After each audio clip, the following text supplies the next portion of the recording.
హరే కృష్ణ, అందరికీ హరే వెల్కమ్. కృష్ణ ఈరోజు మనము ప్రభుజీ. శ్రీమద్ భాగవతంలో ఉద్ధవ గీత ఉద్ధవ గీతలో మనము 11వ స్కందం 12వ అధ్యాయంలో 20వ శ్లోకం నుంచి మనం ఈరోజు చూడబోతున్నాము. ఉద్ధవుడికి ఈ అధ్యాయంలో జ్ఞాన వైరాగ్యాలకి మించినటువంటి భక్తియుత సాధన దేని ద్వారా అయితే భగవంతుడి యొక్క సన్నిధిని పొందగలమో, దేని ద్వారా అయితే భగవంతుడి యొక్క ధామాన్ని పొందగలమో సులభంగా తెలియచేయడం అనేటువంటిది జరిగింది. కర్మ మిశ్రిత భక్తిని, జ్ఞాన మిశ్రిత భక్తిని చెప్పిన తర్వాత కృష్ణుడు విశుద్ధ భక్తి యొక్క గొప్పతనాన్ని తెలియచేశారు. అందుకు ఉదాహరణగా గోపికల్ని గురించి చెప్పడం అనేటువంటిది జరిగింది. కృష్ణుడికి ఎంతోమంది భక్తులు ఉన్నా, స్వయంగా దగ్గరుండి సేవలు చేసేటువంటి 16,108 మంది భార్యలు ఉన్నా, వాళ్ళందరినీ గురించి కూడా ఒక్కసారి కూడా గుర్తు తెచ్చుకోలేదు. కానీ కృష్ణుడు ఈ సమయంలో, ఉద్ధవగీత సమయంలో గోపికలను గుర్తు తెచ్చుకుని గోపికల యొక్క భక్తి, గోపికల యొక్క ప్రేమ, వాళ్ళ యొక్క ఉన్నతత్వం, వాళ్ళ భక్తి యొక్క ఉన్నతత్వం గురించి తెలియచేయడం అనేటువంటిది జరిగింది. ఇవన్నీ విన్నటువంటి ఉద్ధవుడికి కన్ఫ్యూజన్ వచ్చింది.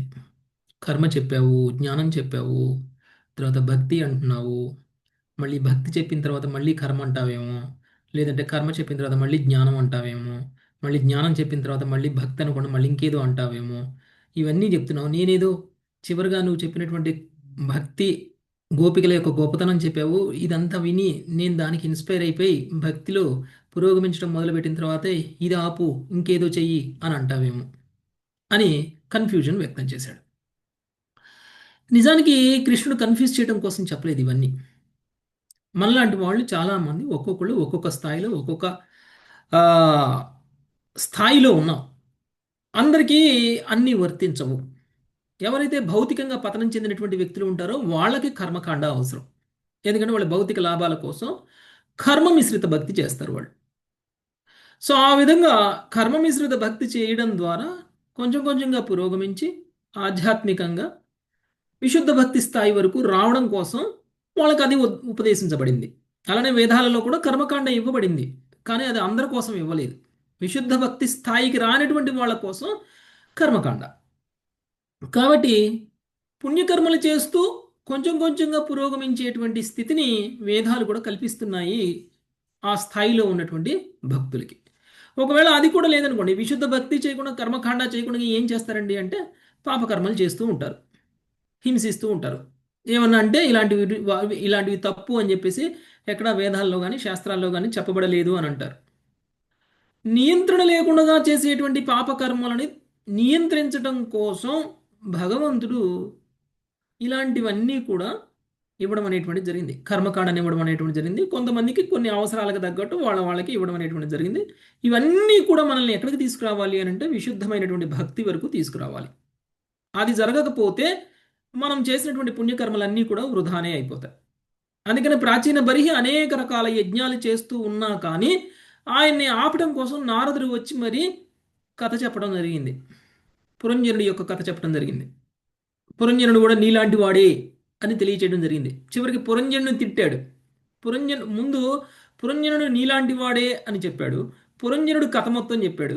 అంటే ప్రాచీన బరిహి పురంజనుడిని పొగిడితే నన్ను పొగిడినట్టు అని అనుకున్నాడు. పురంజనుడి యొక్క గొప్పతనాన్ని తెలియజేస్తున్నాడు కాబట్టి నా గొప్పతనాన్ని కూడా అంగీకరిస్తున్నాడేమో అనుకున్నాడు. చివరికి పురంజనుడు మూర్ఖుడు అని తిట్టేసరికి అది ఎవరికి చెందుతుంది? ప్రాచీన బర్హికే చెందుతుంది. అంటే ఇండైరెక్ట్గా మీరు ఎలాంటి వాళ్ళో తెలుసా, మీరు పలానా లాంటి వాళ్ళు, కానీ వాళ్ళు ఏంటో తెలుసా, వాళ్ళంత వెదవలు ఇంకొకళ్ళు లేరు అని అన్నారనుకోండి, అప్పుడు ఏమవుతుంది? ఇండైరెక్ట్గా మనల్ని తిట్టినట్టు అవుతుంది. కాబట్టి పురంజనుడు అడ్డం పెట్టుకొని ప్రాచీన బరిహిని నారదుడు తిట్టకూడనని తిట్లు తిట్టేశారు. ఓకే. సో ఆ విధంగా ప్రాచీన బరిహి చేస్తున్నటువంటి కర్మకాండాల నుంచి బయటికి తీసుకొచ్చి ఆయన్ని విశుద్ధ భక్తిలో నిలిపేటువంటి ప్రయత్నాన్ని నారదుడు చేశారు. అలానే కర్మకాండలు కూడా చేయనటువంటి వాళ్ళకి నారదుడు ఒకవేళ కలిశారనుకోండి, ఏం చెప్తారండి? కర్మకాండాలు చేయని ఆయన అని చెప్తారు. మరి ఒకరికేమో కర్మకాండాల నుంచి బయటికి రమ్మని చెప్పారు, ఇంకొకరికేమో కర్మకాండాలు చేయమని చెప్తున్నారు. ఈయన చెప్పే దాంట్లో ఏది కరెక్ట్ కాదు అనేటువంటి అనుమానం మనకు కూడా రావచ్చు. మనం అందరం అదే స్థాయిలో ఉన్నాం కాబట్టి తప్పకుండా అలాంటి అనుమానాలు వస్తాయి. కాబట్టి ఉద్ధవుడు మనలాంటి వాళ్ళ కోసం ఈ ప్రశ్న వేశారు. నిజానికి ఉద్ధవుడు కన్ఫ్యూజ్ అయ్యి కాదు. అందుకని శ్రీకృష్ణ భగవానుడు చెప్తూ ఆయన ఏమన్నారంటే, నేను ఆశ్చర్యపోతున్నాను, నేను నీకు చెప్పలేదు ఈ విషయాన్ని, నువ్వు నీకు చెప్పాను అని అనుకో, నువ్వు కన్ఫ్యూజ్ అయిపోతున్నావు, నేనేం చెయ్యాలి అనేటువంటి విషయంలో నీకు కన్ఫ్యూజన్ అవసరం లేదు. నేను నీ మాధ్యమం ద్వారా అనేక స్థాయిల్లో ఉన్నటువంటి అనేక వ్యక్తులకు తెలియచేయాల్సినటువంటి విషయాలను తెలియచేశాను. కానీ నీవు విశుద్ధ భక్తుడివి, నీలాంటి వాళ్ళకి కర్మ మిశ్రిత భక్తి, జ్ఞాన మిశ్రిత భక్తి అవసరం లేదు. విశుద్ధ భక్తుడివి నువ్వు గోపికలలా భక్తి చేయవచ్చు అనేటువంటి విషయాన్ని తెలియచేశారు. ఇది కర్మ కంటే జ్ఞానం కంటే కూడా భక్తి యొక్క ఉన్నతత్వాన్ని తెలియచేసినటువంటి ఒక అధ్యాయం ఇప్పటి వరకు కూడా గోపికల మాధ్యమం ద్వారా. ఆ తర్వాత భగవంతుడి యొక్క గొప్పతనాన్ని ఇంకా తెలియచేస్తున్నారు. ఇక ఆరంభ దశలో ఉన్నటువంటి భక్తుల గురించి మనం ఇంతకుముందు మాట్లాడుకున్నాం. భగవంతుడి యొక్క విశ్వరూపం గురించి మనం మాట్లాడుకున్నాం. భగవంతుడి యొక్క విశ్వరూపంలో మనం అందరము ఉన్నాం, దేవతలందరూ ఉన్నారు, సమస్త విశ్వము ఉంది. అలాంటప్పుడు మనలాంటి వాళ్ళు పురోగమించాలి అని అంటే భగవంతుడి యొక్క విశ్వరూప ధ్యానం చేయాలి, విశ్వరూపాన్ని ఆరాధించాలి, విశ్వరూపాన్ని అర్చించాలి. అలా చేసినప్పుడు ఏమవుతుంది అంటే మనకి భౌతికమైనటువంటి వస్తువుల పట్ల ఉన్నటువంటి ఆకర్షణ తగ్గుతుంది. ఎందుకంటే మన శరీరంలో ఉన్నటువంటి ఇంద్రియాలతో మనం ఏవో భోగాలు చేయాలి అని కోరుకుంటూ ఉంటాము. ఈ ఇంద్రియ భోగం మనకి సుఖాన్ని ఇస్తుంది అని కోరుకుంటూ ఉంటాము. అది ధర్మబద్ధంగా చేస్తున్నామా అధర్మబద్ధంగా చేస్తున్నామా అనేటువంటి దాంతో సంబంధం లేకుండా మనం అందరం కూడా ఇంద్రియ భోగాలు చేసేటువంటి ప్రక్రియలో పడిపోయాం. ఎప్పుడైతే మన శరీరంలో ఉన్నటువంటి ఇంద్రియాలు భగవంతుడి యొక్క శరీరంలో భాగము అని ఎప్పుడైతే మనం తెలుసుకుంటామో, ఈ సమస్త సృష్టిలో ఉన్నటువంటి దేవీ దేవతలతో సహా అన్ని జీవుల యొక్క ఇంద్రియాలు కూడా హృషికేశుడైనటువంటి భగవానుడి యొక్క శరీరంలో భాగము అనేటువంటి విషయాన్ని ఎప్పుడైతే మనం తెలుసుకుంటామో, మన ఇంద్రియాలు మనవి కావు, మనం ఈ భౌతిక శరీరానికి పరంగా ఉన్నటువంటి వాళ్ళము. కాబట్టి ఈ ఇంద్రియాలు మనకి తాత్కాలికంగా ఇవ్వబడ్డాయి. ఈ ఇంద్రియాలు కూడా మనకి కావు, భగవంతుడి యొక్క ఇంద్రియాలే. భగవంతుడు వాసన చూడాలనుకున్నారు కాబట్టి మనందరికీ ముక్కు వచ్చింది. భగవంతుడు వినాలి అని అనుకున్నారు కాబట్టి మనందరికీ చెవులు ఇచ్చాయి. కానీ భగవంతుడి యొక్క భౌతిక రూపం ఏదైతే ఉందో అది విశ్వరూపం. నిజానికి భగవంతుడు భౌతికం కాదు, కానీ భగవంతుడి యొక్క భౌతిక రూపం మాత్రం విశ్వరూపం. అలాంటి విశ్వరూపాన్ని భాగంగా మనం అందరం ఆ విశ్వరూపంలో ఉన్నాం కాబట్టి మనం చేసేటువంటి ప్రతిదీ కూడా భగవంతుడికే చెందుతుంది. మనం తినేది భగవంతుడికే చెందుతుంది, మనం చూసే వాసన కూడా భగవంతుడికి చెందుతుంది, మనం కళ్ళతో చూసేది కూడా భగవంతుడికే చెందుతుంది, మనం ఈ స్పర్శతో చేసేటువంటి పనులన్నీ కూడా భగవంతుడికే చెందుతాయి. జ్ఞానేంద్రియాలు, కర్మేంద్రియాలు, మనస్సు, బుద్ధి, వీటితో చేసే పనులన్నీ కూడా భగవంతుడికే చెందుతాయి. ఎప్పుడైతే మనం విశ్వరూపం మీద మనం ఎక్కువగా ఆరాధన చేసి విశ్వరూప ఆరాధనలో మనం నిమగ్నమైనప్పుడు మనకి అప్పుడు ఆ చేతనం వస్తుంది. అయ్యో, నేను ఒక తప్పు పని చేస్తే ఈ శరీరంతో భగవంతుడితో చేయించినట్లు, నేను ఒకవేళ నా రుచి కోసం, నేను ఒకవేళ ఇంద్రియ భోగం, నా రుచి కోసం నేను ఒకవేళ మాంసాహారాన్ని తింటే భగవంతుని నోట్లో మాంసాహారం పెట్టినట్టే అనేటువంటి స్థాయి వరకు మనం విశ్వరూప ధ్యానం అనేటువంటి చేసినప్పుడు అప్పుడు మనం ఆ స్థాయి నుంచి ఒక లెవెల్ పైకి వెళ్తాం. విశ్వరూపం తర్వాత ఏంటి అనేటువంటి స్థాయికి వెళ్తాం. ఓకే, భగవంతుడి యొక్క భౌతిక రూపం విశ్వరూపం కావచ్చు, ఈ శరీరాన్ని భగవంతుడి సేవ కోసం ఉపయోగించాలి.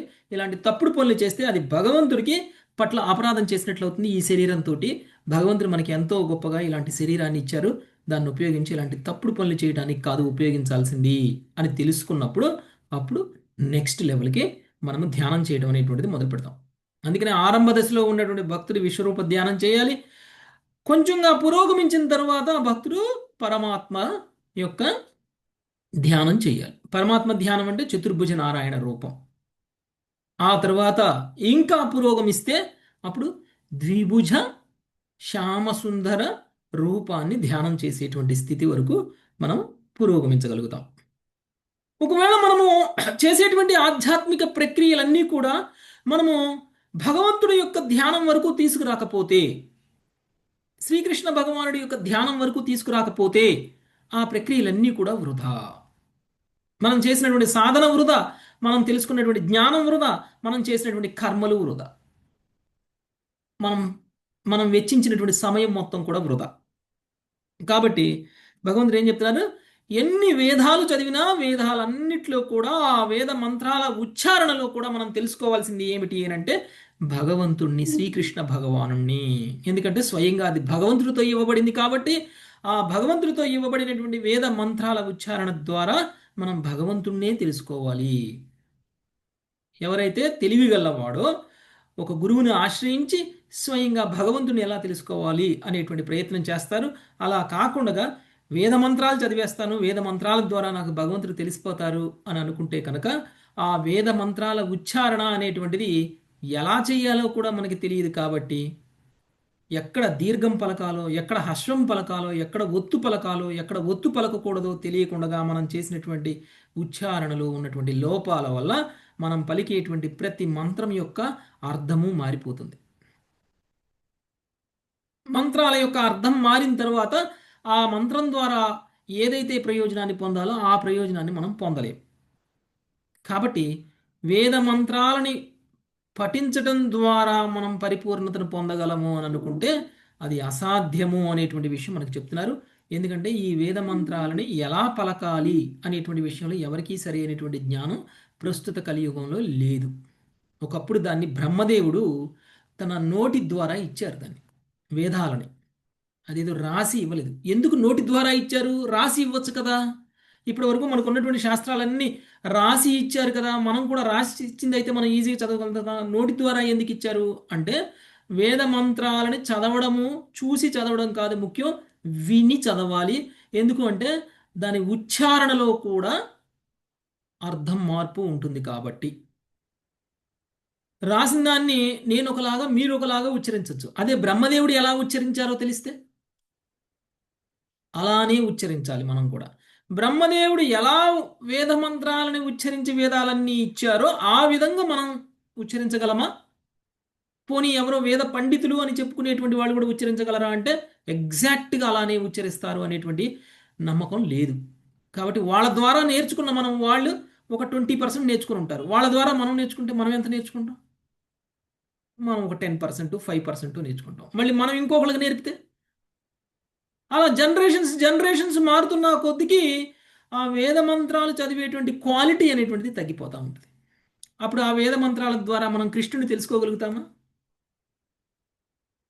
తెలుసుకోలేము. అందుకని ఇవన్నీ కాదు మనం చేయాల్సింది, ప్రత్యక్షమైనటువంటి ఆరాధన, భగవంతుణ్ణి మనం తెలుసుకోగలగడం. భక్తుల సాంగత్యంలో అంటే ఎవరు భక్తులు, ఎవరు విశుద్ధ భక్తులు సాంగత్యాన్ని మనం పొందాలంటే ఆచార్యుల యొక్క సాంగత్యం. ఆచార్యుని పొందాలి, గురువుని పొందాలి.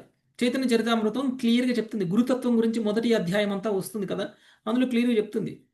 నువ్వు ఎలాంటి ఆధ్యాత్మిక సాధన చేసినా గురువు లేకుండా చేస్తే అది వృధా అనేటువంటి విషయం చెప్పేసింది. అంటే ఇంతకాలం మనం అందరం చేసిందంతా వృధానా? ఇప్పటి వరకు మనకు గురువు లేరు కదా, మనం చేసినటువంటి జపం జపం ఎడిపోతుంది.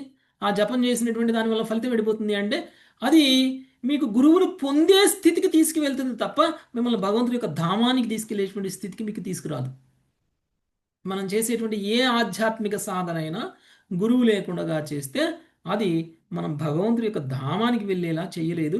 కేవలం గురువుని పొందిన తర్వాత చేసేటువంటి సాధనలో వల్ల మాత్రమే మనం భగవంతుడి యొక్క ధామానికి వెళ్ళగలము. ఇది శాస్త్రం గట్టిగా చెప్తున్నటువంటి విషయం. ఓకే. సో ఇలా భగవంతుడి యొక్క విశ్వరూప ప్రకటనము అనేటువంటిది భౌతిక రూప ప్రకటన, భగవంతుడి యొక్క భౌతిక రూప ప్రకటనము అనేటువంటి దాని ద్వారా కూడా మనం భగవంతుడిని అవగతం చేసుకోవచ్చు అనేటువంటి విషయాన్ని చూసాము. అది శ్రీకృష్ణ భగవానుడు ఉద్ధవ గీతలో ఉద్ధవుడికి తెలియజేసినటువంటి విషయం. ఇక ఈరోజు 20వ శ్లోకం నుంచి చూద్దాం. ఇంకా 3 శ్లోకాలు చదివితే మనకి 3-4 శ్లోకాలు చదివితే మనకి ఈ అధ్యాయం కంప్లీట్ అవుతుంది. 11వ స్కందంలో మొదటి పార్టు ఈ 4 శ్లోకాలతో కంప్లీట్ అయిపోతుంది. ఇక రెండవ పార్ట్ రేపటి నుంచి చూద్దాం. 20వ శ్లోకం మంజులత మాతాజీ. హరే కృష్ణ ప్రభుజీ. అయం హి జీవస్త్రివృదబ్ధయోని అయం హి జీవస్తి వృదబ్జయోని అవ్యక్త ఏకో వయసా స ఆద్యః అవ్యక్త ఏకో వయసా స ఆద్యః విశ్లిష్ట శక్తిర్బహుదేవ భాతి. विक्लिष्टशक्तिर्बहुधैव भाति బీజాని యోనిం ప్రతిపద్యయధ్వాన్. బీజాని యోనిం ప్రతిపద్య యద్వత్. భావం: పలు విత్తనములను నేలలో పాతినప్పుడు వృక్షములు, పొదలు, వనస్పతులు మున్నగు అసంఖ్యాకముకు ప్రకటములు ఒకే మూలముకు నేల నుండి ఉత్పన్నమగుచుండును. అట్లే ఎల్లరకు జీవనదాత నిత్యుడనగు భగవానుడు భౌతిక జగత్తు పరిధికి ఆవల నిత్య విలసితుడై యుండును. కాని త్రిగుణములకు ఆశ్రయ స్థానము విశ్వసృష్టి జరిగడి విశ్వ కమలములకు మూలమునగు భగవంతుడు కాలములో తన శక్తులను విభజించిన వాడై ఆ విధముగా తాను ఏకమే అయినను బహురూపములలో ప్రకటమగును. ప్రభుపాదుల వారి భాష్యము: దేవతలను, మానవులను, జంతువులను, వృక్షములను, లోకములను, ఆకాశము కలిగి ఉన్నట్టు ఈ జగత్తు వాస్తవమునకు ఎవరికి చెందినదని ప్రశ్న ఉదయించవచ్చునని శ్రీల వీర రాఘవాచార్యులు వ్యాఖ్యానించిరి. సృష్టి మూలమునకు సంబంధించిన ఏ ప్రశ్న అయినను ఇప్పుడు శ్రీకృష్ణుడు నివారించగలడు. త్రిగుణములు స్వతంత్రములు కాగా ఉన్నతముకు నియంత్రణలో ఉన్నవని త్రివృత్ అను పదు సముదాయము సూచించును. వృత్ అను ప్రత్యయమునకు వర్తనం అనగా అస్తిత్వము అని అర్థము. త్రిగుణములు దేవదేవుని యందే అస్తిత్వమును కలిగి ఉన్నవని దాని భావము. అభ్యయోని అను పదము విశ్లేషించినప్పుడు అప్ అనగా జలము, జ అనగా పుట్టినది అర్థము. ఈ విధముగా అబ్జ అనగా కృష్ణమగు భౌతిక విశ్వమని అర్థము. గర్భోదక సముద్రమున శయనించడి గర్భోదక సాయి నుండి అది ప్రభవించును. యోని అనగా మూలము అనగా భగవంతుడే. కనుక అబ్జయోని అనునది సకల విశ్వములకు భగవంతుడే మూలమని అర్థము ఒసగును. నిజమునకు సమస్త సృష్టి భగవంతుని యందే జరుగుచున్నది. ప్రకృతి త్రిగుణముల భగవానునికి ఉన్నత నియంత్రణలో నిలుచును. కనుక భగవత్ సంకల్పముచే బ్రహ్మాండమునందు భౌతిక వస్తువులు నిస్సహాయముగా సృష్టి విలయములకు గురియగుచుండును. సృష్టికి పూర్వము ఒక్కడే ఉన్నట్టి భగవంతుని సూక్ష్మముకు ఆధ్యాత్మిక రూపమును అవ్యక్త అను పదము సూచించును. భగవంతునికి మూల రూపము ఆధ్యాత్మికమైనదై ఉండి పుట్టుక, వికారము, మృత్యువునకు గురి కాకుండును. అది నిత్యమైనది. కాలములో భగవంతుని శక్తులే విభజింపబడి దేహములు, దేహ సామాగ్రి, ఇంద్రియార్థములు, దేహ విస్తారములు, మిథ్యాహంకారము, మమత్వములుగా ప్రకటమగును. ఈ విధముగా భగవానుడు జీవశక్తిని విస్తరించగా అది మనుష్యులు, దేవతలు, జంతువులు మున్నగు అసంఖ్యాక భౌతిక రూపములుగా ప్రకటమగును. నేలలో పాతిన విత్తనముల ఉపమానమును బట్టి ఒకే మూలము నుండి అసంఖ్యాక ప్రకటములు కలుగగలవని మనము తెలుసుకొనవచ్చును. అట్లే భగవంతుడు ఒక్కడే అయినను తన విభిన్న శక్తుల విస్తారము ద్వారా అసంఖ్యాక రూపములలో ప్రకటమగుచుండును. హరే కృష్ణ ప్రభు. థ్యాంక్ యూ ప్రభు. భగవంతుడు ఉపమానంతో తెలియజేస్తున్నాడు తన యొక్క గొప్పతనాన్ని. మనందరికీ మనకు అర్థమయ్యేటువంటి భాషలో చెప్తే తప్ప భగవంతుడి యొక్క గొప్పతనాన్ని మనం అర్థం చేసుకోలేము. ఎందుకంటే మనకు ఉన్నటువంటి ఇంద్రియాలు చాలా పరిమితమైనటువంటి ఇంద్రియాలు. ఇలాంటి ఇంద్రియాలతో భగవంతుడిని తెలుసుకునేటువంటి ప్రయత్నం చేసినా మనకు అర్థం కాదు కదా. ఇప్పుడు భగవంతుడు ఎలా ఉంటారు అని చెప్తే నీలాగా ఉంటాడా, నాలాగా ఉంటాడా, ఆయనలాగా ఉంటాడా అని చెప్తే మనకు అర్థమైంది. మనం ఎవరిలాగా ఉండరు, ఇంకెట్లనో ఉంటారు అని చెప్తే మనకి ఏమైనా అర్థమైందా? భగవంతుడు ఎలా ఉంటారో మనకు అర్థం కాదు. కాబట్టి మనకు తెలిసినటువంటి భాషలో భగవంతుడు తన యొక్క గొప్పతనాన్ని తెలియజేస్తున్నారు. ఇంతకు ముందు చెప్పుకున్నాము భగవంతుడు ఈ విశ్వరూప ప్రదర్శనం చేశారు అని. అంటే భౌతిక విశ్వంలో ఉన్నటువంటి ప్రతిదీ కూడా భగవంతుడి యొక్క శరీరంలో భాగము.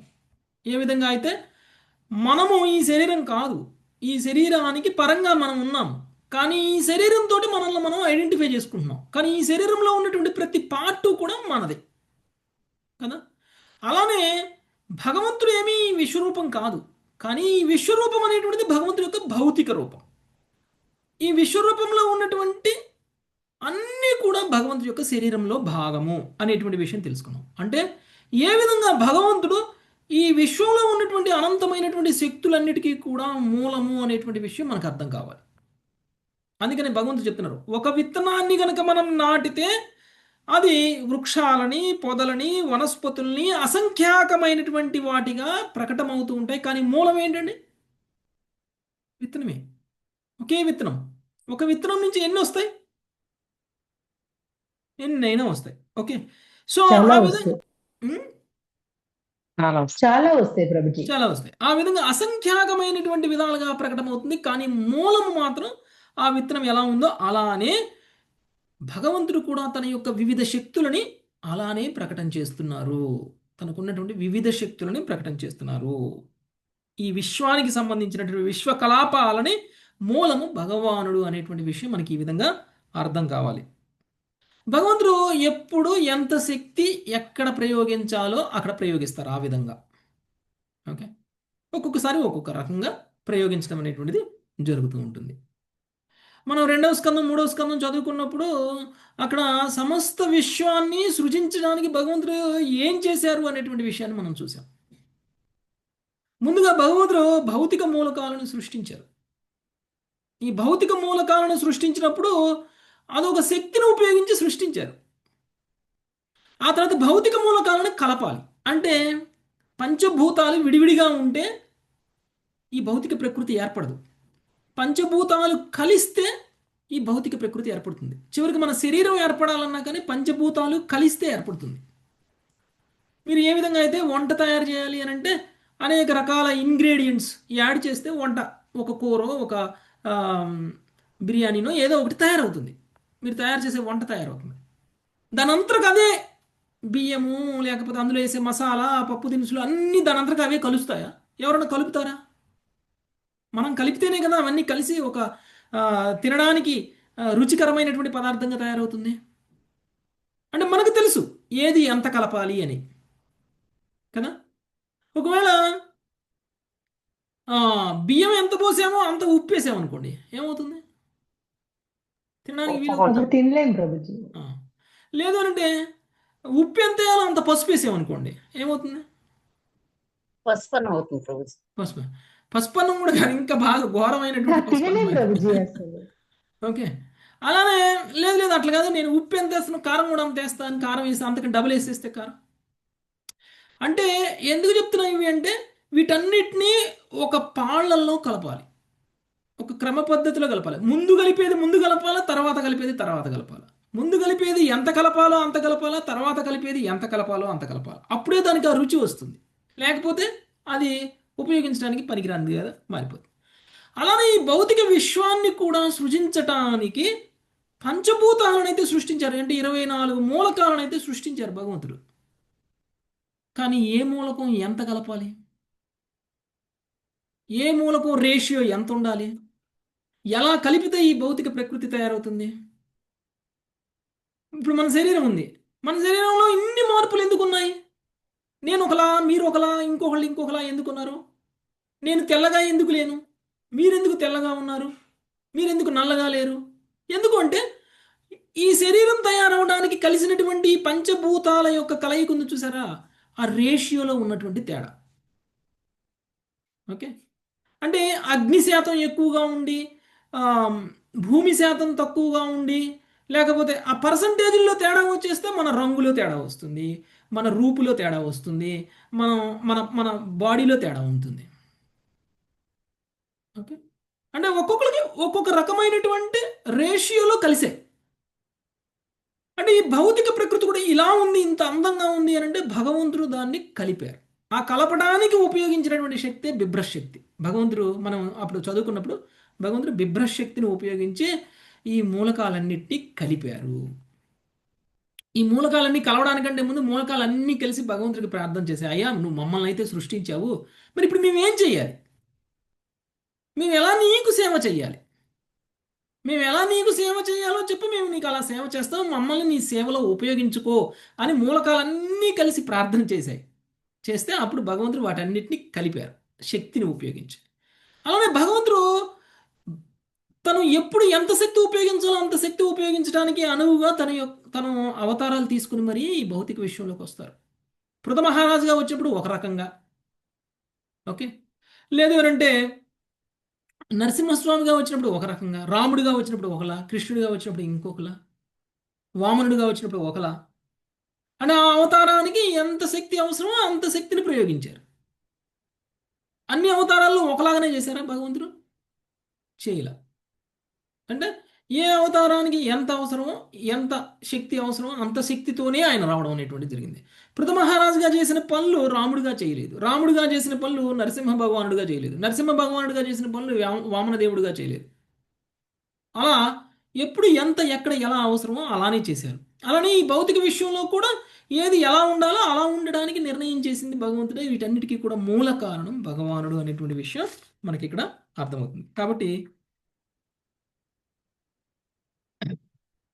కాబట్టి మనలో ఉన్నటువంటి ఈ ఈ యొక్క ఈ యొక్క భౌతిక మూలకాలలోనే ఈ 24 మూలకాలలోనే ఇవన్నీ కూడా ఉన్నాయి. ఇవన్నీ కూడా గుణాలతో మిశ్రితం చేసి భగవంతుడు దేవతలని, మనుషుల్ని, ఇన్ని రకాల 84 లక్షల రకాల జీవరాశుల్ని, భౌతిక ప్రకృతిని అన్నిటినీ కూడా తయారు చేశారు. నెక్స్ట్ 21వ శ్లోకం నాగలక్ష్మి మాతాజీ. హరే కృష్ణ ప్రభుజీ. యస్మిన్నిధం ప్రోతమశేషమోతం యస్మిన్నిదం ప్రోతమశేషమోతం పటో యథా తంతు వితాన సంస్థః పటో యథా తంతు వితాన సంస్థః య ఏష సంసారతరుః పురాణః య ఏష సంసారతుర్ పురాణః కర్మాత్మకః పుష్పఫలే ప్రసూతే. కర్మాత్మకః పుష్పఫలే ప్రసూతే. నేయబడిన వస్త్రము తంతువులతో ఓతప్రోతమై ఉన్నట్లు సమస్త విశ్వము భగవచ్ఛక్తి యందు ఓతప్రోతమై అతని యందే నిలిచి ఉన్నది. బద్ధజీవుడు అనంతకాలంగా భౌతిక దేహంను గ్రహించుచున్నాడు. ఈ దేహంలో మహా సంసార వృక్షముల వంటివి. వృక్షము తొలుత పుష్పించి పెదప ఫలమును నొసుగురీటి సంసార వృక్షమగు భౌతిక దేహము నానా విధమగు సంసార ఫలమును ఒసుగుచుండును. భాష్యము. వృక్షము ఫలించటం ముందు పుష్పములు ప్రకటమగునట్లే పుష్పఫలే అను పద సముదాయం సంసార సుఖ దుఃఖమును సూచించినని శ్రీల విశ్వనాథ చక్రవర్తి ఠాకూర్లు తెలిపిరి. మనుజుని లౌకిక జీవనము పుష్పించి ఉన్నట్లుగా గోచించినను తుదకు ముసలితనము, మృత్యువు, ఇతర ఉత్పాతములన్నిటి చేదు ఫలములు ప్రకటమగు. సదా ఇంద్రియభోగం పట్ల మొగ్గు చూపి ఉండేది భౌతిక దేహం పట్ల ఆసక్తి సంసారంనకు మూలము. అదే సంసార వృక్షం అని పిలువబడినది.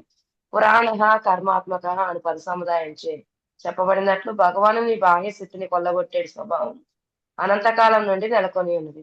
భౌతిక విశ్వము భగవానుని మాయాశక్తి విస్తారమై సదా అతనిపైనే ఆధారపడి ఉండి అతనికి అభిన్నమై ఉన్నది. ఈ సరళమైన అవగాహనయే బద్ధజీవులను దుఃఖమయమగు మాయారాజ్యంలోని అనంత భ్రమణం నుండి తప్పించగలదు. పుష్ప ఫలే అనే పద సముదాయంను ఇంద్రియ భోగము, మోక్షము అనే భావనలు కూడా అర్థం చేసుకునవచ్చు. సంసార వృక్షపు రాబో శ్లోకములలో మరింత వర్ణింపబడినది. హరే కృష్ణ. ఓకే, ఈ భౌతిక విశ్వానికి శక్తి మొత్తానికి కూడా మూలం భగవాన్ అని తెలుసుకుని ఈ శక్తి అంటే ఈ భౌతిక విశ్వంలో ఏ విధంగా ఈ యొక్క సంసార జీవనము అనేటువంటిది జరుగుతుంది అనేటువంటి దానికి తెలియజేశారనమాట. నేయబడినటువంటి వస్త్రము తంతువులతో ఓతప్రోతమై ఉన్నట్లు సమస్త విశ్వము భగవచ్చక్తి యందు ఓతప్రోతమై ఉన్నది, అతని యందే నిలిచి ఉన్నది. బద్ధజీవుడు అనంతకాలంగా భౌతిక దేహములను గ్రహించుచున్నాడు. ఈ దేహములు మహాసంసార వృక్షములు వంటివి. వృక్షము తొలుత పుష్పించి పిదప ఫలములను వసుగురీతి సంసార వృక్షముగు భౌతిక దేహము నానా విధముగు సంసార ఫలములను వసుగుచున్నది. అంటే మనం కూడా ఒక వృక్షం లాగా అనమాట. మనం కూడా ఒక చెట్టు లాగా. ఏ విధంగా అయితే చెట్టు పుడుతుంది, పుట్టిన తర్వాత చెట్టు నుంచి పుష్పం వస్తుంది, ఆ పుష్పం నుంచి ఫలం వస్తుంది, ఆ ఫలం నుంచి మళ్ళీ విత్తనాలు వస్తాయి, మళ్ళీ విత్తనాల నుంచి మళ్ళీ చెట్టు వస్తుంది, మళ్ళీ చెట్టు నుంచి మళ్ళీ ఫలం వస్తుంది, మళ్ళీ ఫలం నుంచి పుష్పం వస్తుంది, పుష్పం నుంచి ఫలం, మళ్ళీ విత్తనాలు. అంటే ఈ విధంగా సైకిల్ అనేటువంటిది కంటిన్యూ అవుతూనే ఉంది. ఓకే, దీని సంసార చక్రం అని అంటారు. అలానే మనము కూడా ఫలించే వృక్షం లాంటి వాళ్ళం అనమాట. మనం కూడా పుడుతున్నాము, పెరుగుతున్నాము, ఫలాలను ఇస్తున్నాము, అంటే పిల్లల్ని ఇస్తున్నాము, మళ్ళీ మరణిస్తున్నాము, మళ్ళీ పుడతాము, మళ్ళీ ఫలాలని. అంటే ఈ జీవుడు ఒక వృక్షంలాగా ఈ యొక్క సంసార చక్రాన్ని కొనసాగిస్తూ ఉన్నారు. ఇది మాయాశక్తి యొక్క విస్తారం, భగవంతుడి యొక్క మాయాశక్తి యొక్క విస్తారం. ఇది కూడా ఎవరి శక్తి? ఇది కూడా భగవంతుడి యొక్క శక్తే. మనం ఎందుకు ఇలా జన్మామృత్యువులో వలయంలో చిక్కుకొని పోయాము అని అంటే భగవంతుడి యొక్క మాయాశక్తి కారణంగా. అంటే మనము ఈ సంసార వృక్షంలోనే ఉండిపోవడం కోసం భగవంతుడు మాయాశక్తిని ఏర్పాటు చేశారు. మాయాశక్తి తన డ్యూటీని ఎలా చేస్తుంది అంటే మనం ఈ సంసార వృక్షాన్ని దాటిపోకుండా చేస్తుంది అనమాట. ఎవరైతే భక్తులు ఆధ్యాత్మికంగా పురోగమించి ఈ మాయతో పోరాటం చేయాలి అని అనుకుంటారో వాళ్ళు ఇలాంటి భక్తి మార్గంలోకి వస్తారు, భగవంతుడి శరణులోకి వస్తారు. ఎందుకంటే మాయ కూడా భగవంతుడితో నియంత్రింపబడుతుంది కాబట్టి, భగవద్భక్తులని మాయ ఏం చేయలేదు కాబట్టి. భగవంతుడు స్వయంగా చెప్పారు. ఈ మాయను జయించడం అనేటువంటిది చాలా దుర్లభమైన పని, కానీ నువ్వు గనక నన్ను శరణు వేడినట్లయితే మాయ నిన్నేం చేయలేదు అనేటువంటి విషయాన్ని చెప్పారు భగవద్గీతలో. అంటే మనల్ని మాయ శత్రువులుగా భావిస్తుంది అనమాట భక్తులం అయిపోతే. భక్తులు కాకుండా ఉన్నప్పుడు మాయ మనల్ని ట్రీట్ చేసే విధానం, భక్తులు అయిన తర్వాత మాయ మనల్ని ట్రీట్ చేసే విధానంలో తేడా ఉంది. అంటే మనం తిలకం పెట్టేసుకొని కంటి మాల వేసుకోగానే మనం చెప్పేసామన్నమాట మాయకి, ఐడెంటిఫై చేసేస్తుంది మాయ మనల్ని, నా శత్రువు ఇంకొకటి తయారయ్యాడు అని, అంటే యుద్ధం చేయడానికి. అప్పుడు ఏం చేస్తుంది? మన మీద ఇంకా బలాన్ని ప్రయోగిస్తుంది, ఇంకా బలాన్ని ప్రయోగిస్తుంది. శత్రువు తెలియనప్పుడు మనల్ని ఏం చేయడు అనుకున్నప్పుడు మనం ఏం ఎక్కువ బలాన్ని ప్రయోగించి వాళ్ళ మీద దాడి చేయం. కానీ కానీ మాయకి మనం శత్రువులను ప్రకటించుకోవడం కోసమే ఇవన్నీ మన వేషధారణలో. ఓకే, ఇవన్నీ ఏం చేస్తున్నప్పుడు మాయ మన మీద ఇంకా ఎక్కువ ప్రభావం చూపిస్తుంది. అందుకనే మనం ఇంకా జాగ్రత్తగా ఉండాలి. ఎప్పుడైతే మనం గురువుని పొంది పేరు మార్చుకొని తిలక్ పెట్టుకొని కంటిమాల వేసుకొని కుర్తా వేసుకొని పంచె వేషాలన్నీ మార్చుకొని ఒక ఒక యుద్ధం చేయడానికి వెళ్ళిన సైనికుల్లాగా రెడీ అయిపోయాం అనుకోండి, అప్పుడు ఏం చేస్తుంది? మాయ ప్రభావాన్ని ఇంకా ఎక్కువగా చూపించే ప్రయత్నం చేసి మనల్ని మళ్ళీ కిందికి లాగడానికి ప్రయత్నం చేస్తుంది. అలా లాగడానికి చేస్తున్నటువంటి ప్రయత్నాల నుంచి కూడా మనము పట్టుదలతో మనము మాయని జయించాలి. ఎప్పుడు సాధ్యమవుతుంది అంటే మన సాధనని ఇంకా పెంచినప్పుడు, మనం భక్తుల సాంగత్యంలోకి వచ్చినప్పుడు. ఎప్పుడు కూడా మనం భాగవతం, భగవద్గీత లాంటి శ్రవణాలు, కీర్తనాలు చేస్తామో అప్పుడు ఓ చాలా సాధన చేస్తున్నాడు అంటే. అందుకని మనల్ని కూడా మనం ఇలా ఇలా రాగానే ఇలా తీసుకెళ్లి గురువు ముందు నిలబెట్టేసి గురువుని దీక్ష ఇచ్చేసేయండి అంటారా? ఇలా భక్తిలోకి రాగానే ఇలా దీక్ష వస్తుందా? ఎందుకు ఎందుకు ఇవ్వరు అని అంటే, ఇప్పుడు మనం ఒక క్రికెట్ ఆడటానికి వెళ్ళాలనుకోండి, మనము నెట్లో ప్రాక్టీస్ చేయకుండా డైరెక్ట్గా ఇంటర్నేషనల్ మ్యాచ్కి వెళ్ళిపోతే ఏమవుతుంది? అసలు మనం ప్రాక్టీసే చేయట్లేదు. ప్రాక్టీస్ చేయకుండా పర్వాలేదు నేను క్రికెట్ ఆడుతా, చూశాను, నేను ఎలా ఆడుతున్నారు, మీరు ఆడుతున్నారు కానీ నేను చూశాను, నేను కూడా వచ్చేసి ఆడేస్తా అని చెప్పేసి డైరెక్ట్ ఇంటర్నేషనల్ మ్యాచ్లో కూర్చోబెట్టేసి ఆడిచ్చారనుకోండి, ఏమైంది? మనం బ్యాట్ పట్టుకోగానే అవతల పడేసే బాల్ ఫాస్ట్, ఎంత ఫాస్ట్ వస్తుందో కూడా మనకు అర్థం కాదు. ఎలా ఫాస్ట్ వస్తే ఎలా కొట్టాలో కూడా మనకు అర్థం కాదు. అది వచ్చి మన మొహానికి తగిలిద్ది, లేకపోతే ఇంకెక్కడో. మనకి ప్రాక్టీస్ లేకుండా ఆట ఆడితే ఏమవుతుందండి? మూతి పగులు కొట్టుకుంటాం మనం, మనకే గాయాలు అవుతాయి కదా, మనకే గాయాలు అవుతాయి. అందుకనే ఏ ప్రాక్టీసు లేకుండా తీసుకొచ్చి మిమ్మల్ని దీక్ష ఇప్పించేస్తే ఏమవుతుందండి? దీక్ష ఇచ్చిన తర్వాత మీరు ఎలా ఉండాలంటే ఒక ఒక ప్రొఫెషనల్ ఆటగాడిగా మీకు మెచ్యూరిటీ వచ్చిన తర్వాత మీరు ఇంటర్నేషనల్ క్రికెట్ ఆడమని కూర్చోబెడితే మీరు ఆడగలుగుతారు. బాల్ ఏ స్పీడ్లో వేస్తాడు, ఏ స్పీడ్లో వేస్తే మనం ఏ స్పీడ్లో కొట్టాలి, ఎలా టచ్ చేస్తే ఎటు వెళ్తుంది అనేటువంటి విషయం కూడా తెలియకుండా పోయి ఇంటర్నేషనల్ మ్యాచ్ ఆడితే ఏమైద్దో అదే అయిద్ది అనమాట. రాగానే తీసుకొచ్చి దీక్ష ఇప్పిస్తే. చాలామంది నాకు ఎందుకు దీక్ష ఇప్పించలేదు, నాకు కూడా దీక్ష ఇవ్వండి, నాకు కూడా దీక్ష ఇవ్వండి అని అడుగుతారు. ఎందుకు వాళ్ళని ఇంకొంచెం ఆగండి అంటాము? వాళ్ళని రెడీ చేయటానికి అనమాట.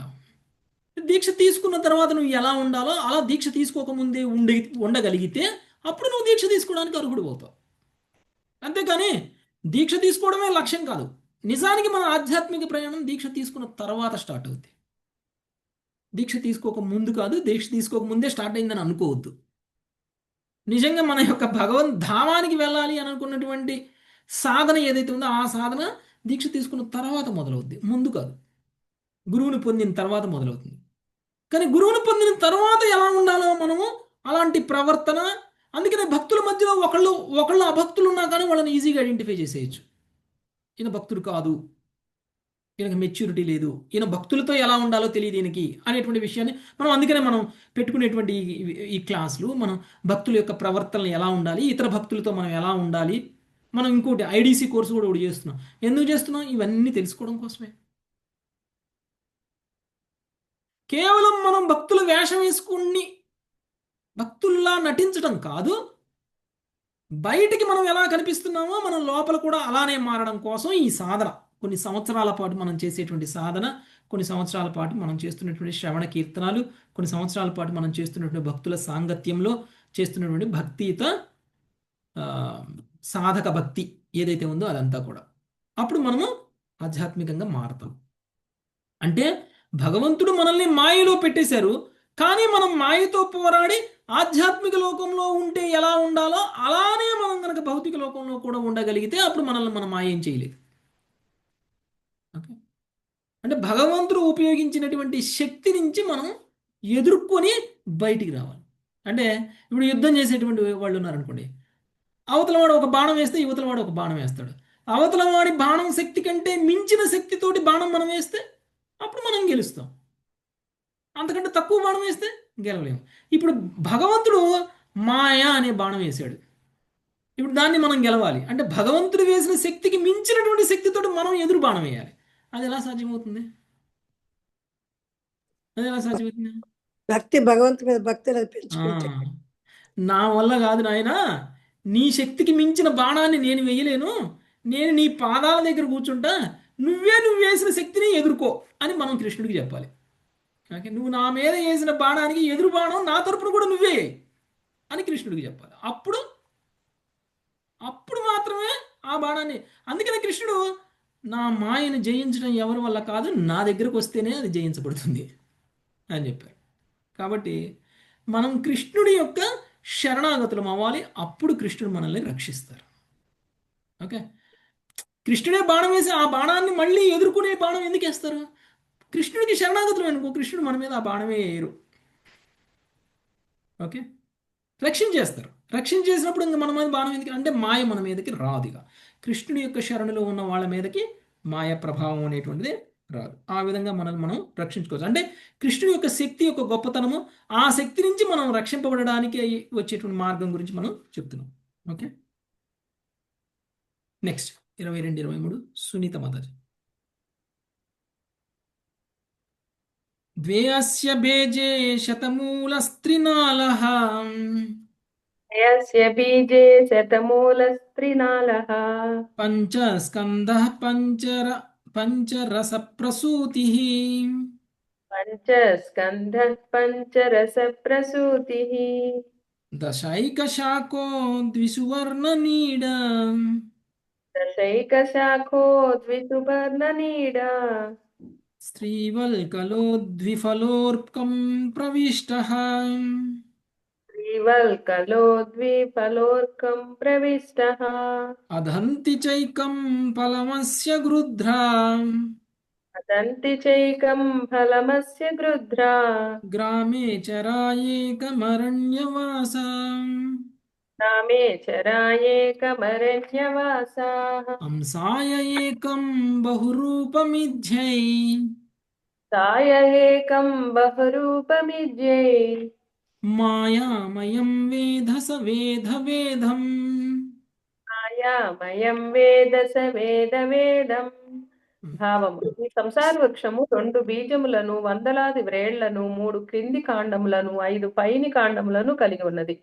ఇది 5 రసములను ఉత్పత్తి చేయును. 11 శాఖలను, 2 పక్షులచే తయారు చేయబడిన ఒక గూడును కలిగి ఉండును. ఈ వృక్షము 3 రకములకు బెరడులచే కప్పబడి ఉండి 2 ఫలములను నొసగుచు సూర్యమండలం వరకు వ్యాపించి ఉన్నది. ఇంద్రియ భోగ కాముకులై సంసారాసక్తులైన వారు ఈ వృక్షం యొక్క ఒక ఫలమును భక్షింతురు. కాగా హంసల వంటి సన్యాసులు వేరొక ఫలములను భక్షింతురు. పలు రూపముల యందు గోచరించుడి భగవానుని యొక్క శక్తి ప్రకటముగా ఈ సంసార వృక్షమును ప్రామాణిక గురువుల సహాయం ఎరుగగలిగిన వాడు సమస్తముగా వేదములను ఎరిగిన వాడగును. భాష్యము: పాపపుణ్యములే ఈ వృక్షము యొక్క 2 బీజములు. జీవులను సంసారమున కట్టి పడవేసడి వారి అసంఖ్యాకము కోరికలే దాని వందలాది వ్రేళ్లు. క్రింది 3 కాండములు త్రిగుణములకు ప్రాతినిధ్యము కాగా పైన 5 కాండములు పంచ మహాభూతములకు ప్రాతినిధ్యములు. ఈ వృక్షము శబ్దము, రూపము, స్పర్శ, రసము, గంధము అనేది 5 రసములను ఉత్పత్తి చేయును. దీనికి 5 కర్మేంద్రియములు, 5 జ్ఞానేంద్రియములు, ఒక మనస్సు అనేది 11 శాఖలు కలవు. జీవాత్మ, పరమాత్ముడు అనేది 2 పక్షులు ఈ చెట్టుపై తమ గూడును ఏర్పాటు చేసుకొనినవి. శరీర ధాతువులకు వాయువు, పిత్తము, కఫము అనినవియే దీని 3 బెరళ్ళు. ఈ వృక్షం యొక్క 2 ఫలములే సుఖ దుఃఖములు. అందమైన వనితల సాంగత్యమును, ధనమును, మాయ యొక్క ఇతర భోగ వస్తువులను అనుభవింపగోరడి వారు దుఃఖ ఫలములను భుజింతురు. స్వర్గలోకమునందును చింత, మృత్యువు ఉన్నవని తప్పక గుర్తుంచుకొనవలెను. భౌతిక లక్ష్యములను త్యజించి ఆధ్యాత్మికోన్నతి పదమును చేపట్టిన వారు సుఖఫలములను భుజింపగలరు. ప్రామాణికులకు గురుదేవుల సహాయమును తీసుకొనిడి వారు విశాలముగా ఈ వృక్షము అద్వితీయుడగు భగవంతుని యొక్క బాహ్యశక్తి ప్రకటమే అని ఎరుగగలడు. భగవంతునే సమస్తమునకు చర్మ కారణముగా దర్శింపగలిగినచో మనుజుని జ్ఞానము పరిపూర్ణము కాగలదు. అట్లుగాక అతడు వైదిక కర్మకాండ యందు లేదా భగవద్ విజ్ఞాన రహితముగా వైదిక కల్పనమునందు చిక్కుబడినచో జీవన సిద్ధిని పొందజాలడు. Thank you. సంసార వృక్షం గురించి చెప్తున్నారంటే మన శరీరం భగవంతుడి శక్తి. ఓకే, భగవంతుడి యొక్క బాహ్య శక్తిలో భాగమే మనం అందరం కూడా. దీనికి ఈ సంసార వృక్షానికి 2 బీజాలు ఉన్నాయి. ఏంటివి? పాప, పుణ్య. పాపము పుణ్యము కారణంగానే మనము ఈ భౌతిక అస్తిత్వాన్ని పొందాము. అవునా కదా? పాపకర్మలు, పుణ్యకర్మలు, ఈ 2 కర్మలు అనేటువంటివి బీజాలు. వందలాది వేళ్ళు ఉన్నాయి ఈ వృక్షానికి. ఏంటి ఆ వందలాది వేళ్ళు అంటే? కోరికలు. కోరికలు లేకపోతే మనకి ఎందుకు ఈ శరీరం కదా? ఈ శరీరంలోకి వచ్చిన తర్వాత ఈ శరీరంలోకి ఏ కోరికలతో వచ్చామో ఆ కోరికలు తీర్చుకుంటే బాగానే ఉండేది. కానీ దానికి మించిన కోరికలు ఈ శరీరంలో ఉండి తీసుకోవాలనుకుంటున్నాం కాబట్టి మళ్ళీ దీనికి మించిన శరీరం ఇంకోటి మనం పొందుతున్నాం. ఓకే, తర్వాత 3 క్రింది కాండములు. ఏంటివి అవి? త్రిగుణాలు. 5 పైవి కాండములు. ఏంటివి? 5 పైవి కాండములు పంచభూతాలు. పంచభూతాలు అని పంచభూతాలతో తయారు చేయబడినటువంటి ఈ శరీరం. తర్వాత 11 శాఖలను కలిగి ఉన్నాయి. అంటే 5 కర్మేంద్రియాలు, 5 జ్ఞానేంద్రియాలు, ఒక మనస్సు. 11 శాఖలను కలిగి ఉంది. 2 పక్షులచే, మళ్ళీ ఈ శాఖల మీద 2 పక్షులు. ఎవరు వాళ్ళు? జీవాత్మ, పరమ జీవుడు, పరమాత్మ. ఓకే, కప్పబడి ఉన్నాయి. తర్వాత ఈ వృక్షమును 3 రకముల బెరడులచే కప్పబడి ఉండెను. ఏంటి ఆ 3 రకాల బెరడులు? వాత, పిత్త, కఫం. వాత, పిత్త, కఫం అనేటువంటి 3 బెరడులచే కప్పబడి ఉన్నవి. ఓకే, తర్వాత ఈ 2 ఫలములను వసగుచూ సూర్యమండలం వరకు వ్యాపించి ఉంది. ఒక నిమిషం.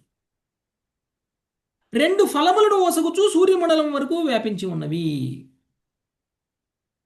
ఏంటివి? అందమైనటువంటి వనితలు, సాంగత్యము, ధనము. ఓకే, వీటితోటి అది భోగ వస్తువులుగా ఇంద్రియ భోగాన్ని చేస్తూ ఉన్నాయి. ఇంద్రియ భోగ కాముకులై సంసార ఆసక్తులైన వారు ఈ వృక్షం యొక్క ఒక ఫలమును భక్షింతురు కాగా హంసల వంటి సన్యాసులు వేరొక ఫలమును భక్షింతురు. ఓకే, భోగ వస్తువులను అనుభవించగోరేటువంటి వాళ్ళు దుఃఖ ఫలాలను భుజిస్తారు. స్వర్గలోకమందును చింతా మృత్యువు ఉన్నవని తప్పక గుర్తుంచుకొనవలెను. ఉన్నాయి అనేటువంటి విషయం అంటే సుఖాలని దుఃఖాలని అనేటువంటి విషయం. పలు రూపముల యందు గోచరించడి భగవాను యొక్క శక్తి ప్రకటముగా ఈ సంసార వృక్షమును ప్రామాణిక గురువుల సహాయంచే ఎరుగగలిగిన వాడు వాస్తవముగా వేదములో ఎరగగలిగిన వాడు. అంటే ఈ శరీరం ఎలా తయారు చేయబడింది, ఈ శరీరం ఎలా నశిస్తుంది, ఈ శరీరంలోకి మనం ఎలా వచ్చాము, నశించిన తర్వాత మనం ఎక్కడికి వెళ్తాము, ఈ శరీరం ఏ రకంగా తాత్కాలికమైనటువంటి ఒక ఒక ఏర్పాటు మనకి అనేటువంటి విషయాన్ని మనము గురువు ద్వారా తెలుసుకోగలగాలి. ఎప్పుడైతే మనము గురువుని పొంది గురువు ద్వారా ఇవన్నీ తెలుసుకుంటామో అప్పుడు వేదాలన్నీ తెలుసుకున్న దాంతో సమానము అని చెప్తున్నారు. ఓకే, సో భగవంతుడికి సంబంధించినటువంటి జ్ఞానము ఈ విధంగా మనము గురువుల ద్వారా తెలుసుకోవాలి. అలా కనుక తెలుసుకోకుండా మనం ఒకవేళ కర్మకాండలోనో లేకపోతే భగవంతుడికి సంబంధించినటువంటి జ్ఞానం లేకుండా కనుక ఉన్నట్లయితే మనము మనోకల్పనలతోటి జీవన సిద్ధిని పొందలేము. ఓకే, అంటే మనం ఎందులో ఉంచబడ్డామో అందులోనే ఉండిపోతాం. ఓకే, నెక్స్ట్ 24వ శ్లోకం. సర్వారాధ్య మాతాజీ. ఏవం గురూపాసనమైక భక్త్యా. హరే కృష్ణ ప్రభుజీ. ఏవం గురూపసన ఐకభక్ష్య విద్యా కుటారేణ సితేన ధీరః. విద్యా కుఠారేణ సితేన ధీరః. వివృశ్య జీవాశయమప్రమత్తః. వివృశ్య జీవాశయ మప్రమాత్తః. సంపద్యచాత్మానమతః త్యజాస్త్రం. సంపద్య చాత్మానమదః త్యజాస్త్రం. అప్రమత్తుడవై గురుదేవుని అర్చించు స్థిరముగా బుద్ధితో నీవు ఏకాంత భక్తిని వృద్ధిపరుచుకొని దివ్య జ్ఞానమనడి పదునైన గొడ్డలితో ఆత్మ యొక్క సూక్ష్మకు భౌతిక ఉపాధిని ఖండించి వేయము. దేవదేవుని అనుభూతి మోర్చుకొనిన పిదప అట్టి జ్ఞాన పర పరశువుని విడిచిపెట్టుము. శ్రీల ప్రభుపాదుల వారి భాష్యం. శ్రీకృష్ణుతో ప్రత్యక్ష సాంగత్యం అనడి పూర్ణత్వము సాధించిన కారణమున ఉద్ధవునికి బద్ధ జీవన మనస్తత్వమును కలిగి ఉండని అవసరం లేదు. ఈ విధముగా సంపద్య చాత్మానం అను పద సముదాయముతో ఇచ్చట వర్ణింపబడినట్లు ఆధ్యాత్మిక జగత్తులో భగవానుని చరణ కమలములను ఉద్ధవుడు స్వయముగా సేవించగలిగి ఉన్నాడు. నిజంగా ఈ అవకాశంలో ఉద్ధవుడు ఈ మహా సంవాద ఆరంభంలో అర్థించి ఉండెను. గురుపాసన ఐక్యభక్య అని ఇచ్చట తెలుపబడినట్టు ప్రామాణికుడు గురుదేవుని అర్చనచే మనుషుడు విశుద్ధ భక్తి యోగము పడేయగలడు. విశుద్ధ భక్తి యోగమును గాని గురువుని గాని విడిచిపెట్టమని ఇచ్చట చెప్పబడలేదు. పైగా ఈ అధ్యాయం నందు శ్రీకృష్ణ భగవానుచే వర్ణించబడినట్టు భౌతిక జగత్తునకు గురించిన జ్ఞానమును మనుషుడు సంపాదించవలెనని విద్యాకుటారేణ అను పద సముదాయము చే స్పష్టముగా తెలుపబడినది. భౌతిక జగత్తునందరి ప్రతి అంశము భగవన్మాయ యొక్క విస్తారమేనని మనుషుడు పూర్తిగా నెరగవలను. అటువంటి జ్ఞానము పదును పెట్టబడిన గొడ్డల వలె పనిచేసి సంసార మూలమును ఛేదించి వేయను. ఈ ప్రకారం త్రిగుణములచే సృజించబడిన మొండితగు సూక్ష్మ శరీరమైనను ముక్కలు చేయబడగా మనుజుడు అప్రమత్తుడగును. కృష్ణ భక్తి భావనలో వివేకి సావధానుడు అగును. బృందావన భామలు జీవితం యొక్క విశ్లేషణాత్మక పద్ధతి యందు అభిరుచి చూపలేదని శ్రీకృష్ణ భగవానుడు ఈ అధ్యాయం నందు స్పష్టంగా వివరించను. వారు కేవలం శ్రీకృష్ణుని ప్రేమించిన వారే అన్యమును తలపు జాలకుండిరి. నిస్వార్థమైనట్టి అత్యంత తీవ్రముగు భగవత్ ప్రేమను పొందుటకై రజగోపభామల అడుగుజాడలను తన భక్తులందరూ తప్పక అనుసరించవలని శ్రీ చైతన్య మహాప్రభు బోధించింది. భౌతిక జగత్తును భోగింపేటించిన బద్ధజీవుడు జ్ఞానంతో సంసార వృక్షమనని ఖండింపగలిగాడే లాగున భౌతిక జగత్తు యొక్క స్వభావమును శ్రీకృష్ణ భగవానుడు విస్తృతముగా విశ్లేషణ కావించాడు. సంపద్య చాత్మానం అని పదముచే సూచితమైనట్లు అటువంటి జ్ఞానం కలిగిన వ్యక్తి అదివరకే భగవంతుని పొంది ఉన్న కారణమున ఇక అతనికి సంసారమే ఉండదు.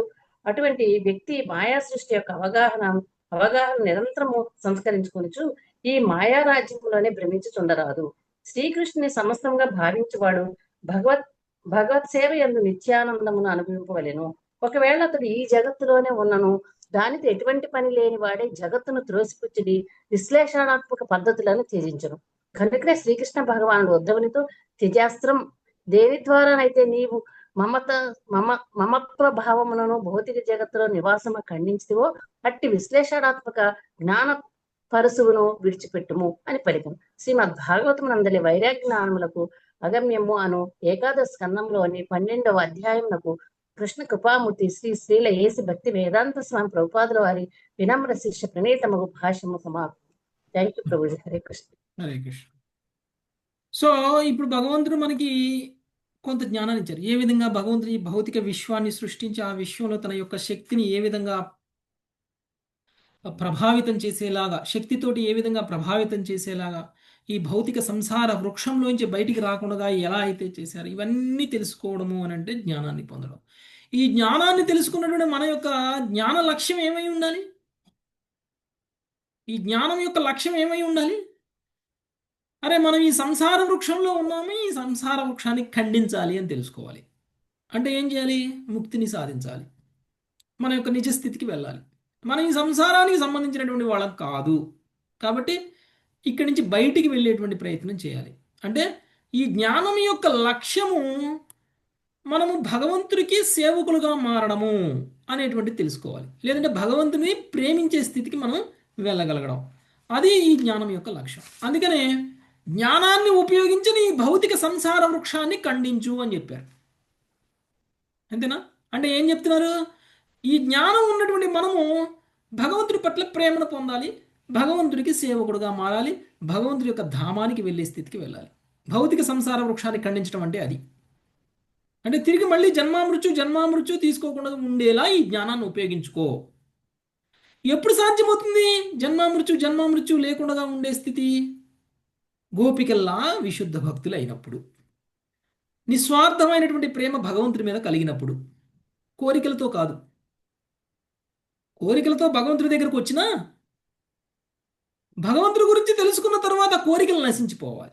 ఏ విధంగా అయితే ధ్రువుడు కోరికలతోటి భగవంతుడి దగ్గరకు వచ్చాడు. ఎప్పుడైతే భగవంతుడిని తెలుసుకున్నాడో అప్పుడు ఆయన కోరిక మిగిలిందా? ఏ కోరికతో వచ్చాడో ఆ కోరిక తీర్చు అని అడిగాడు ఆ భగవంతుడిని. భగవంతుడు ప్రత్యక్షమైనప్పుడు ధ్రువుడు అడగల కదా. ఎందుకంటే భగవంతుడిని దర్శించుకున్న తర్వాత కోరికలు మిగలవేగా. ఆ కోరికలకి మించినటువంటిది సంపద మనకి భగవంతుడు ఇచ్చేశారు కాబట్టి అది చాలా తుచ్చమైనదిగా కనిపిస్తుంది మనకి. అంటే మనము ఎప్పుడైతే ఈ జ్ఞానంలో పురోగమిస్తామో అప్పుడు మనం భగవంతుడి పట్ల ప్రేమను పొందుతాము. గోపికల స్థాయిలో మనము నిస్వార్థమైనటువంటి ప్రేమని భగవంతుడి పట్ల ప్రదర్శించి భౌతిక జగత్తుని విడిచి మనము ఆధ్యాత్మిక జగత్తుకి వెళ్ళే స్థాయికి వెళ్ళగలుగుతాం. ఓకే, అది ఈ అధ్యాయం యొక్క సారాంశం.